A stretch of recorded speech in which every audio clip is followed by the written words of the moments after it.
Hoje é dia 28 de agosto de 2015, aqui de trás, eu, Frei Gilvan Luiz Moreira, carmelita, da Comissão Pastoral da Terra, aqui ao fundo a Mata do Planalto, aqui em Belo Horizonte, Minas Gerais, Mata do Planalto que está ameaçada de ser devastada pela construtora direcional, com conluio com a Prefeitura de Belo Horizonte, e nós estamos aqui com o professor doutor Gil Franco Lucena dos Santos, né?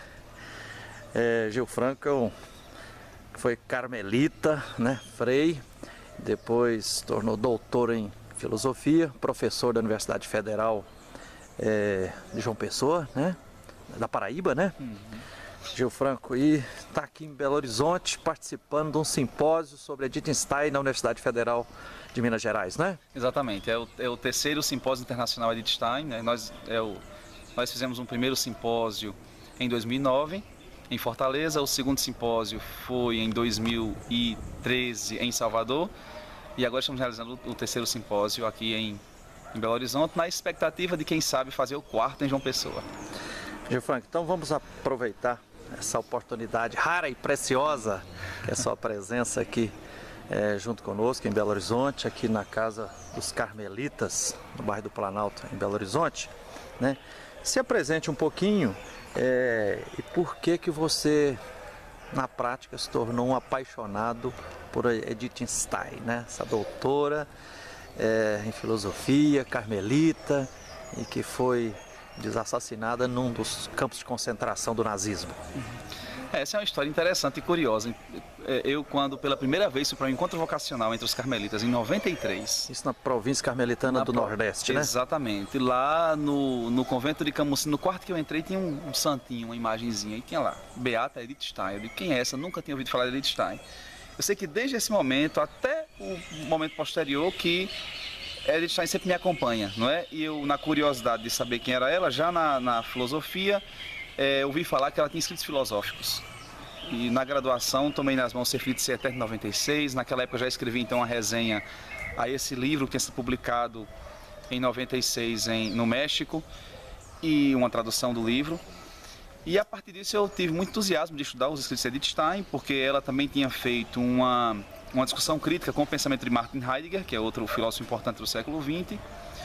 E como eu era estudioso de Heidegger e ao mesmo tempo carmelita, tive grande interesse de fazer um estudo que pudesse verificar em que sentido havia essa contraposição entre o pensamento de Stein e de Heidegger, de modo que essas motivações foram as que me moveram para desenvolver um estudo mais aprofundado do pensamento dela, né? E que tenho tentado, nesses últimos anos, desenvolver em cada simpósio, em cada encontro que fazemos. Então, antes da gente falar diretamente de Edith Stein, como é que foi o seu percurso de formação na área da filosofia?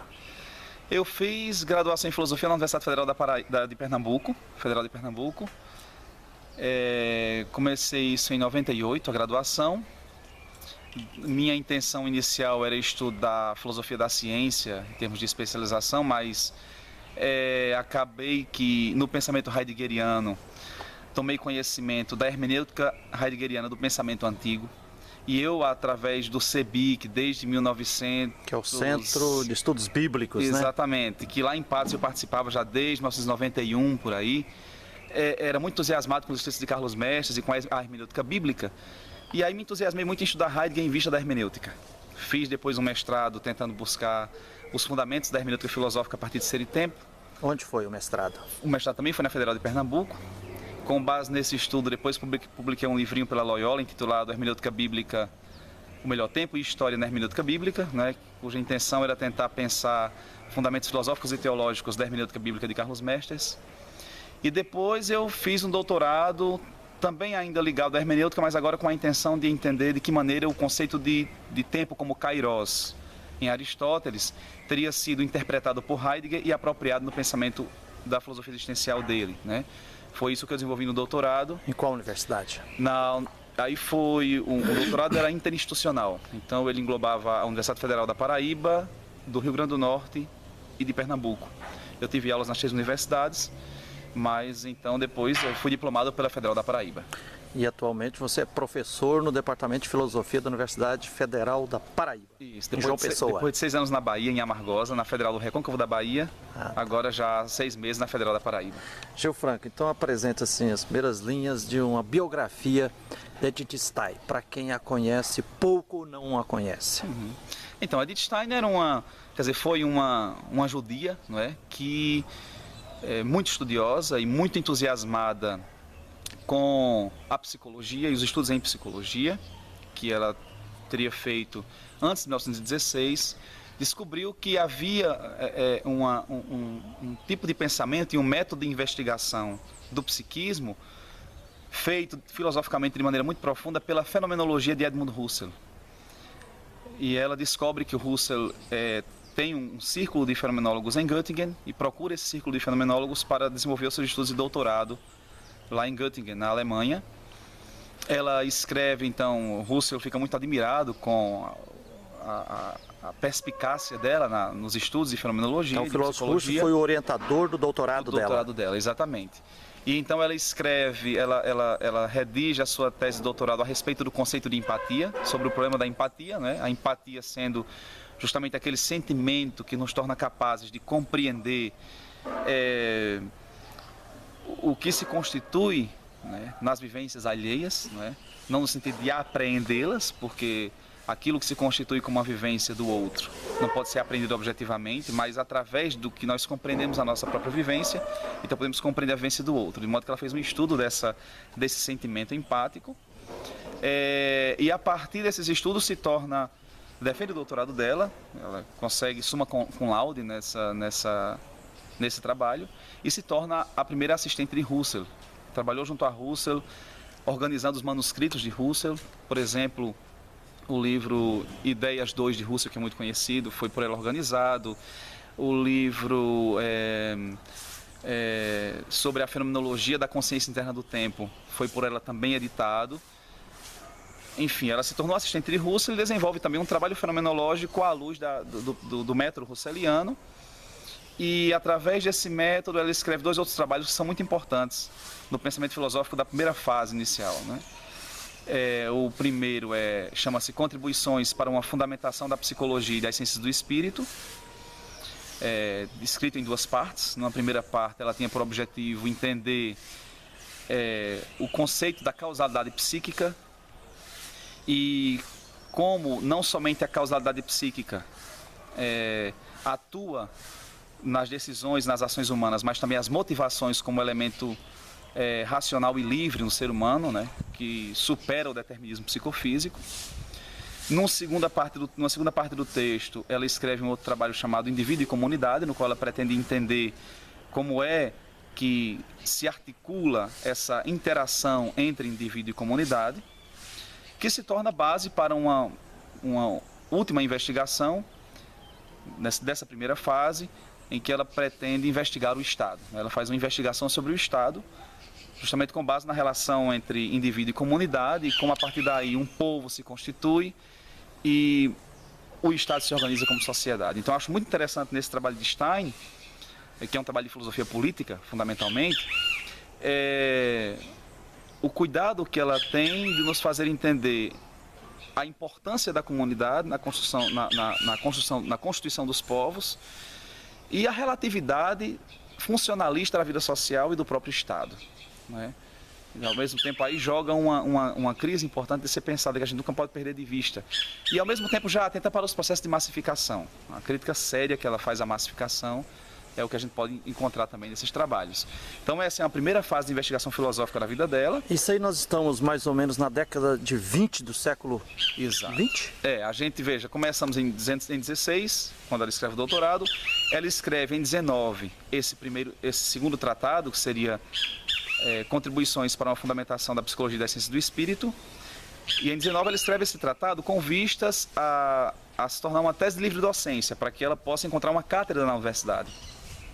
Só que, curiosamente, apesar de o texto ter sido recebido com louvor pela Academia Alemã, o ministro da Educação escreve para ela dizendo que ela não podia assumir a cátedra, porque na Alemanha mulheres não podiam ainda ser professoras de universidade. Então foi o primeiro baque pesado da vida dela. Que ano foi isso? Isso foi em 1919. 19 ainda. Esse escrito vai ser então publicado no Anuário de Russell, que era um anuário que Russell publicava com os trabalhos dos fenomenólogos, em 22. E o Tratado sobre o Estado já é publicado em 25. Né? Curiosamente, a partir de 1922, Edith Stein, que era judia e se considerava ateia, passa por um processo de conversão. Em contato, ela no círculo fenomenológico de Göttingen havia muitos cristãos, tanto protestantes, luteranos, como católicos. E em contato com essa gente muito cristã, não é? E perpassada pelo pensamento cristão, ela começa a se defrontar com a experiência religiosa.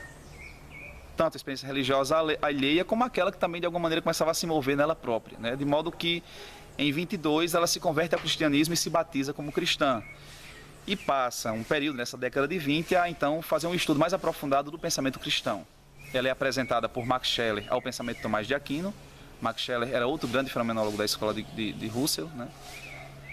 E então a partir daí ela desenvolve trabalhos que procuram relacionar a fenomenologia e o pensamento tomista.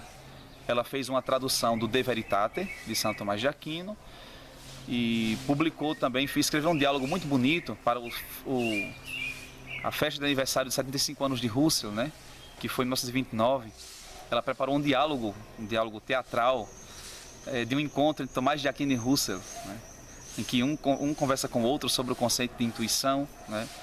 E sobre os desdobramentos da fenomenologia. Mas na época isso tinha que ser publicado numa coletânea de artigos, então o próprio Heidegger, que organizava essa coletânea, pediu para ela não fazer de forma de diálogo, transformasse aquilo em um artigo, de modo que o que foi publicado foi o artigo que tenta justamente relacionar o pensamento filosófico tomista com o pensamento russeliano, fenomenológico, né? Então essa seria assim uma segunda fase do pensamento steiniano, que se desenvolve nessa década de 20, não é? Até que ela também nesse período então, no final da década de 20, ela vai procurar tentar de novo uma cátedra na universidade. Ela teve aquele primeiro não, porque disse que mulher não poderia ser doutora. Exato. Ela insistiu. Ela insistiu, né? Não podia ensinar e agora insistiu. E então ela escreve um outro trabalho já fundado nesses estudos do pensamento tomista. E escreve um trabalho muito importante chamado Potência e Ato. Esse trabalho é entregue para Heidegger apreciar.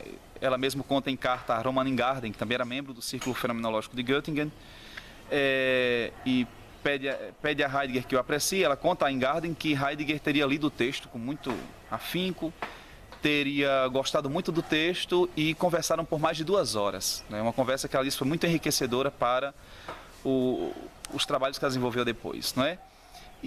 Mas Heidegger sugere que Honecker, um filósofo cristão e tomista, pudesse ser aquele que apresentasse a tese, recebesse a tese de livre docência dela. De modo que, justamente em 31, ela consegue aprovar essa tese de livre docência e consegue entrar na universidade, vai trabalhar no Instituto de Pedagogia de Münster, né, como professora de pedagogas, né, e trabalhar justamente, lá ela preparou um primeiro curso e ofereceu um primeiro curso que se intitulou Der Aufbau der menschlichen Person. Né? Há uma discussão sobre a tradução do Aufbau, né? Porque a tradução comum traduz por a estrutura da pessoa humana, mas Aufbau no alemão teria muita característica de uma edificação, né? É algo em movimento, a estrutura teria um caráter muito fixo. Então eu acho que a melhor tradução seria a edificação da pessoa humana. Né? E é um texto de antropologia filosófica, no qual se tem em vista pensar que ideia de homem podemos ter, tendo em vista a educação. Né? Então ela faz uma crítica muito séria das tendências filosóficas da época, o darwinismo, a psicanálise, a própria filosofia existencial e o idealismo. Isso em 32? Moderno. Isso em 32. Até que em 33, quando ela já preparava um outro curso, na mesma linha de uma antropologia, sendo que agora na linha de uma antropologia teológica, intitulado Was ist der Mensch, que é o homem, ela já sente então os rumores, quer dizer, já foi a época da eleição, da campanha eleitoral na Alemanha, né, em que o partido nazista subiu ao poder em 33. E vendo os rumores e percebendo aquela situação de antissemitismo que já provinha, já se via presente no Partido Nazista ao subir ao poder, ela escreve uma carta ao Papa entre janeiro e março de 33, justamente pedindo ao Papa que, já que o Partido Nazista se considerava um partido cristão e católico, que o Papa, que era o chefe da Igreja Católica, pudesse intervir em relação ao que eles estavam fazendo face ao judaísmo, né? E então é uma carta muito importante, eu acho que merece muito ser conhecida, né, pelos estudiosos de Edith Stein, porque manifesta essa mulher que reflete filosoficamente não só questões, por assim dizer, metafísica e, portanto, que a gente poderia dizer de gabinete, mas está muito antenada com o fato social, com a vida social e com a situação do seu tempo, com o que se passa na sua realidade concreta, né? Então eu penso que é muito importante que se estude esse texto, bem como se estude as investigações sobre o Estado, e não apenas se dê atenção aos textos espirituais, que são textos posteriores, né? E nessa carta ao Papa, ela já alerta para as agruras nazistas que estão por vir. Uma carta de 2 páginas que parece uma carta profética. É fascinante, assim, ler a carta. Infelizmente, minha memória agora curta não consegue trazer os detalhes, né? Mas talvez em outra oportunidade a gente pudesse conversar com isso com mais detalhes, né? Ok, Gil Franco, mas e a passagem dela como professora na universidade foi efêmera?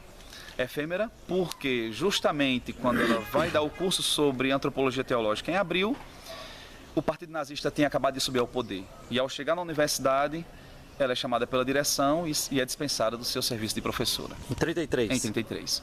Abril de 33. Quando ela justamente sai de Münster e vai para... e procura uma forma de entrar no Carmelo e se torna monja carmelita em Colônia, não é?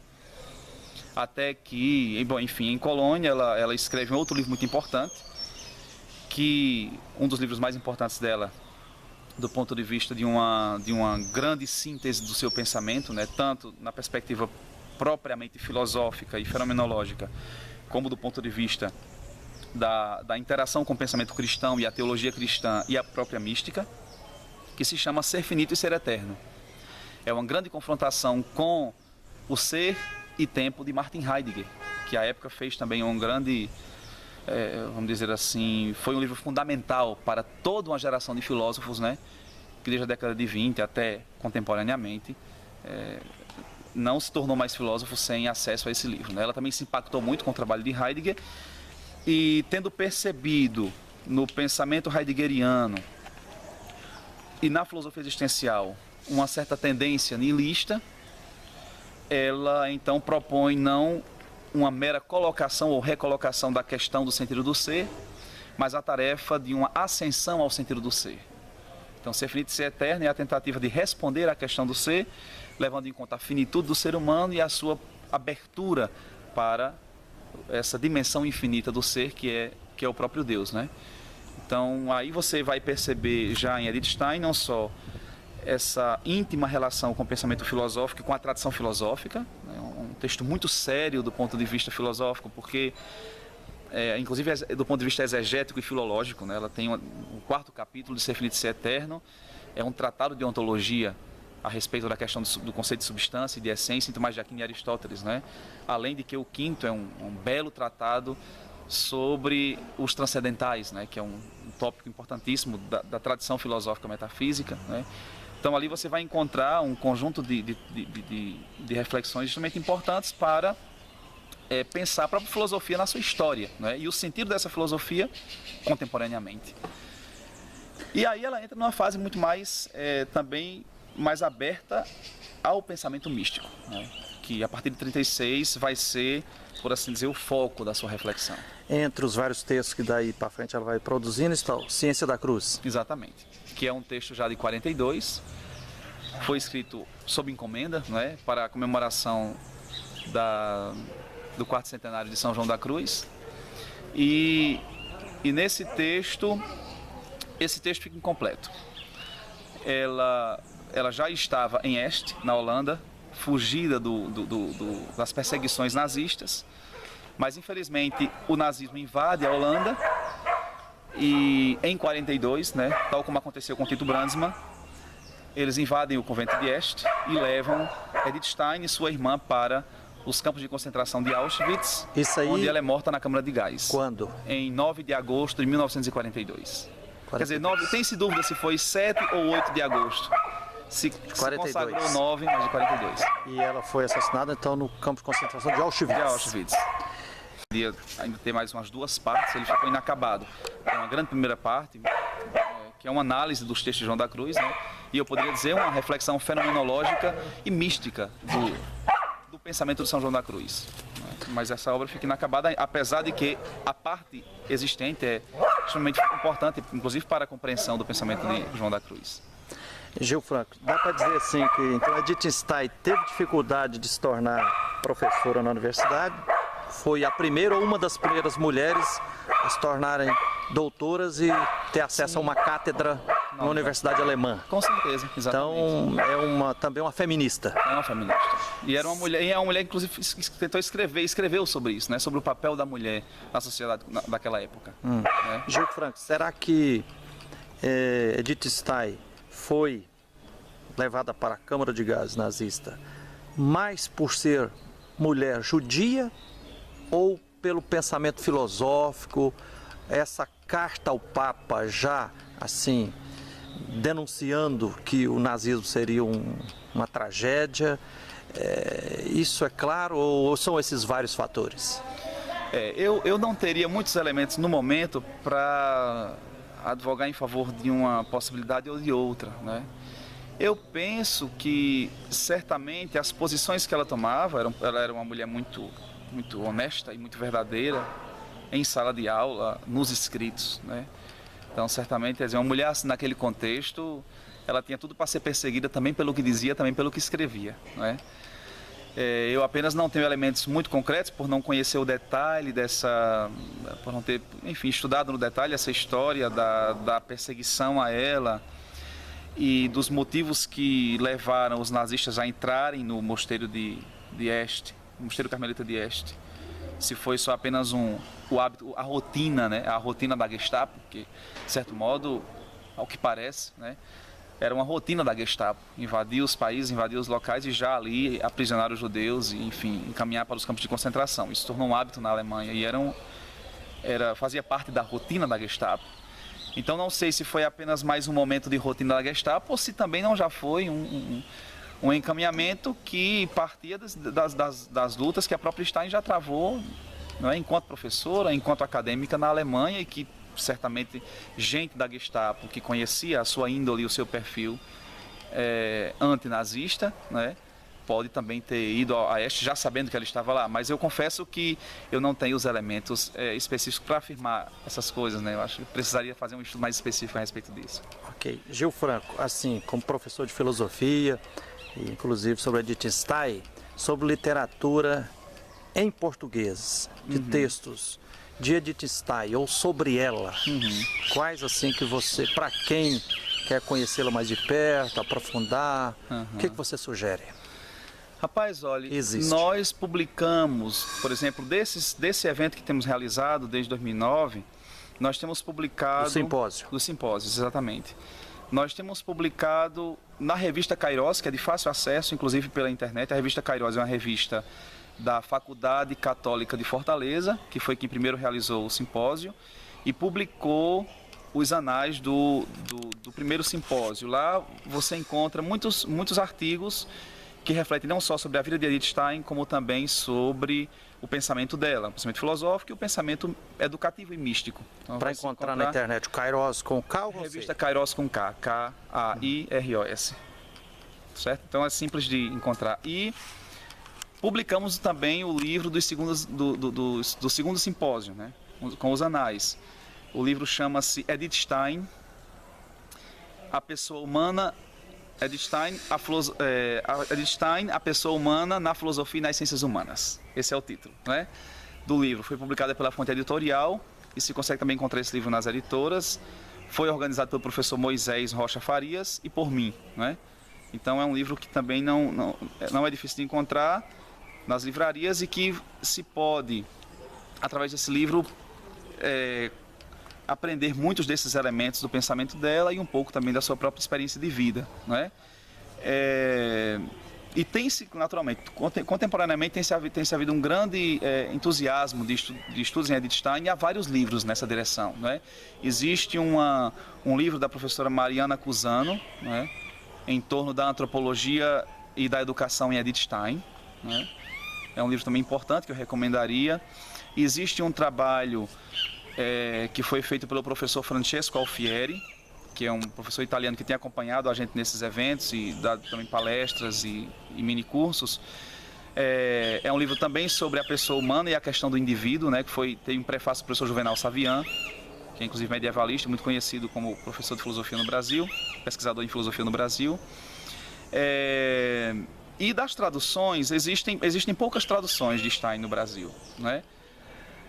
Na verdade, existe a Ciência da Cruz, que foi uma publicação feita pela Loyola, com a tradução do Frei Patrício Chiadini, né? E há também um livro que reúne todas as conferências dela sobre a mulher, né? Aquilo que ela reflete sobre. Então, essa questão do feminismo pode tentar ali também ser perscrutada nesse texto. Esse também está em português. Em espanhol também se pode encontrar outros textos, né? Ser Finito e Ser Eterno foi traduzido para o espanhol, e também o texto dela sobre Heidegger, a filosofia existencial de Martin Heidegger. Existe uma tradução para o espanhol que é acessível. E outras certamente virão pela frente. Que beleza. Gil Franco, podemos divulgar aqui para quem tiver contato com você seu e-mail? Claro, é gilfranco.lucena@gmail.com. Beleza, e assim nós então entrevistamos, que é obrigadão, viu, Gil Franco? Espero ter contribuído um pouco. É o Gil Franco Lucena dos Santos. Muito obrigado, professor, doutor da Universidade Federal lá da Paraíba. É um perito, um dos grandes peritos e doutores aí de Edith Stein. Que ela continue nos inspirando, né? Com certeza, eu que espero. Beleza. Obrigado. Gravando aqui o Frei Gilvan Luiz Moreira. Hoje, dia 28 de agosto de 2015, aqui em Belo Horizonte, ao lado da Mata do Planalto, né? Aqui no Convento dos Carmelitas. Um abraço. Beleza.